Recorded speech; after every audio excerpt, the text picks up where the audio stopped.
Hey guys! Magandang gabi. Welcome back po dito sa Gandara SRU channel for Showbiz Update. Andito na naman nga po akong muli, nagbabalik.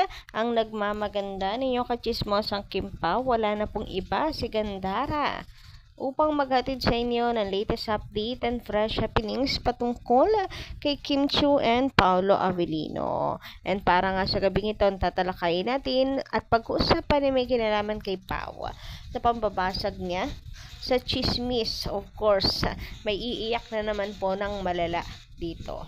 Ayan, nabuti naman si Paolo kumilos na. Buti si Paolo Avellino, ganto ay no, attentive din talaga no. Basta pagdating kay Kim Chiu. Ayan. So, guys, sana matapos na ang mga chika-chika lalo na sa mga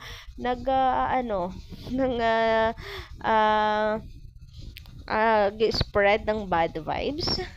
Yes, of course, sa mga bashers na wala pong ibang ginawa kundi silipin na lamang ang Kim Pao dahil siguro naiinggit sa relasyon and partnership na meron si Kim and Paolo. Ganun lang naman yun baka kasi naiinggit sila. Si Pao kasi ibang-iba na ngayon, as in talagang ibang-iba na ang Paolo Avellino ngayon. Ibang-iba na siya kesa noon nung dumating si Kim sa buhay niya. Ang dami na talaga nakakapansin. Hindi lang ito dahil sa pagka-OA ng mga fans Hindi OA ang mga fans, kundi taong mga nasa paligid niya or malapit kay Paolo na yun, nakakaano po sa kanya, nakakapansin. So, pag-usapan nga natin po ito at pag-usapan natin ito ngayong gabi ito. Pero bago tayo magpatuloy, sa mga hindi pa nakaka-subscribe dito sa ating channel, maaari lamang napindutin po niya subscribe button at notification bell na nandyan sa baba para mag-updated po kayo at ma-notify tuwing may bago tayong chika at balita hinggil sa Kim Pao. Basta mga balita na may kinalaman kay Kim Chiu and Paolo Avellino, sagot na natin yan. And bunting paalala, no to fake news. Yes, lalo na ngayon naglagay na pang fake news. Muling paalala sa lahat, ayan, please lang tayo po ay matutong mag-search ng katotohanan. Think before you click. Maging wais po tayo para hindi lagi nabibiktima ng fake news. Lalo na ngayon, napakainit talaga ng bansa natin, nangyayari sa bansa natin, pati nananahimik like Kim Chiu, anong kinalaman ni Kim dyan, nadamay pa. Bakit siya nasali sa usapan? And ang masakla pa doon ay grabe yung pangbabatikos na naman sa kanya.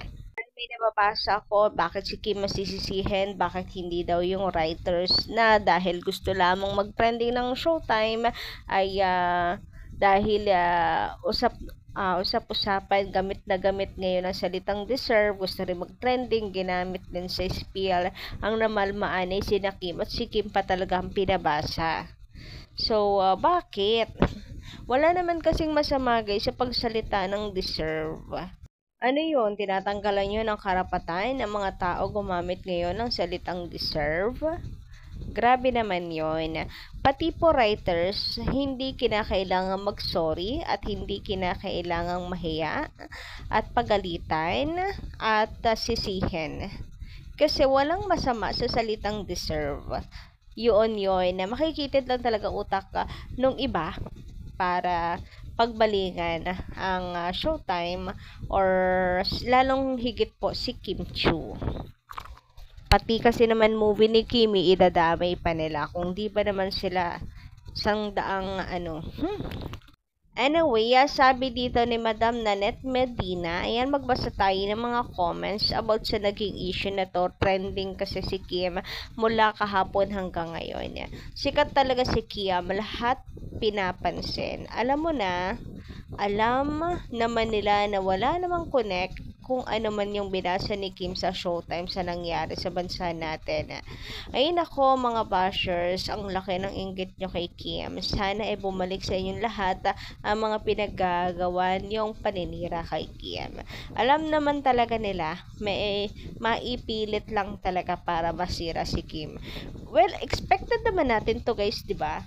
Na habang papalapit na papalapit ang movie ng Kim Pao, palala ng palala ang gagawin nilang paninira kay Kim.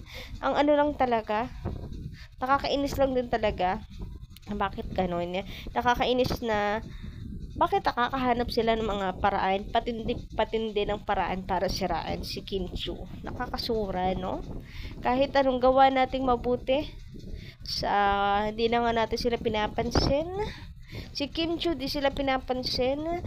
Panilang nagawa ng mabuti, makakapagpasaya sa mga tao. Wala eh. Pag gusto talaga may paraan. Kaya may makita lang maliit na butas mga yan, palalakihin at palalakihin yan. Anyway, sabi naman po dito ni Renato Tyson, ayan sir, shout out sa iyo. Thank you Gandara for defending Kim. Huwag maniwala sa fake news at hindi po tayo mananawa na depensahan si Kim Chiu, lalo na't alam natin na wala po siyang ginagawang mali. Yes, sino pa ba ang magiging kasangga ni Kim Chiu kundi tayo? Dapat nandito tayo to support her at hindi natin siya iwan. For moral support, napakalaking bagay po nun. Depensahan natin si Kim Chiu, iparamdam natin yung ating pagmamahal sa kanya dahil deserve yun ni Kim Chiu. Ayan, alam mo pag nagsasalita ako ng deserve ngayon, parang nag-aalinlangan na rin tuloy ako. Ano ba yan? Parang anong hirap ang buhay dito sa mundo natin na ang daming feeling perfecto talaga naman. Sabi pa dito ni Sir Renato, huwag maniwala sa fake news. Sinisiraan lang nila si Kim dahil may ipapalabas na movie sila ni Paulo. So yun na nga, as expected. Habang papalapit na palapit ang movie ng Kim Pao, ay magdo-double time ang mga bashers sa paninira. Sabi naman ni Madam Princess Pagio, wipe nga ang basa ko Miss Gandara. Ayan, good news. Ano naman tayo, good vibes naman. Wipe nga ang basa ko Miss Gandara. Sana sa kaka-manifest ng Madam People na ikasal o mag-asawa na ang Kim Pao, wish ko na maging totoo. So, ito yung nag-i-update natin kagabi about nga doon sa nasa car sila. Wipe talaga yun, no? The wipe. Parang niloloko nga nila ang Kim Pao. Kasi parang papunta ng honeymoon si Kim and Paolo. Ang cute no? Sana ganito lang lagi. Good vibes, no?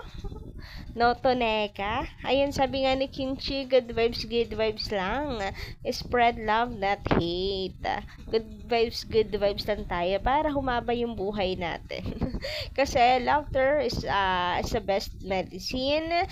Pag lagi tayong masiyahin, ay talaga naman po may magandang epekto yan sa atin pong kalusugan. So, good vibes lang. Kung gusto niyo namang maagang matega, sige, magpaka-stress kayo, mga basher kayo, bala kayo sa buhay niyo. Wala kaming pakialam sa inyo. Go! Naiinip pa kami. Charot! Ahoy, bad yun, Gandara. And speaking of good news, eto na nga guys, 'di ba? Pagkalapag po ng Kim Pao dito sa Pinas, talaga naman pong winning ulit ang Kim Pao. Ayan, hindi lang machi-machi couple. Hoy, grabehan 'yon. So nakakatuwa talaga naman. Si Kim kasi hindi siya ma-all black. Alam mo 'yon. Kung fan ka ni Kim Chiu, hindi siya ma-all black. Parang ngayon lang naka-all black talaga si Kimi. Pero yung shoes nila ni Paolo Avellino ay parehas na white. So, kung mapapansin nyo, couple ang Kim Pao, parehas naka-all black. Then, yung shoes nila is parehas na white. So, couple ang Kim Pao. Twinning is winning. Diba? Good vibes lang. So, sa mga nagsasabi dyan na may tampuhan ng Kim Pao, sorry na lang kayo. Iyak malala. Dahil si Paolo binabasag ang kanyang katahimikan. Charot. Binabasag na ang mga issues na yan. Diyan palang sagot na ang katanungan ng lahat. May tampuhan ba kayo? Mag-aaway ba kayo? Mukhang hindi. Mukhang wala naman. Diba?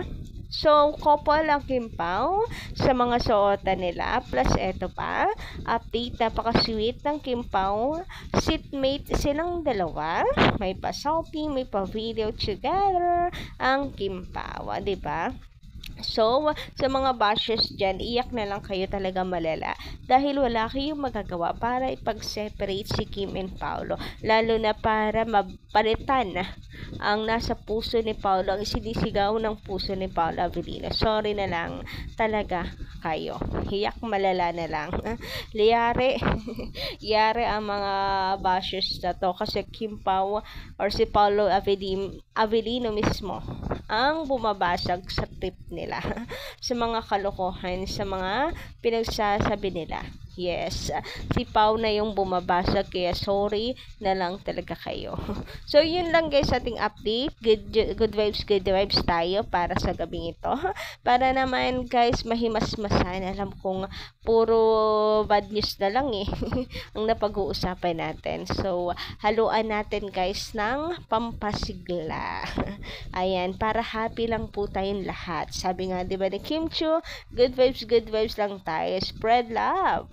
Always. Piliin natin guys, lagi na maging mabuti, magpaka-humble. Ayan. Huwag kakalimutang ngumiti always. So, hanggang dito lang muna nating update. Thank you so much sa inyong pakikinig. And don't forget to click the subscribe button and notification bell for more updates. Maraming salamat.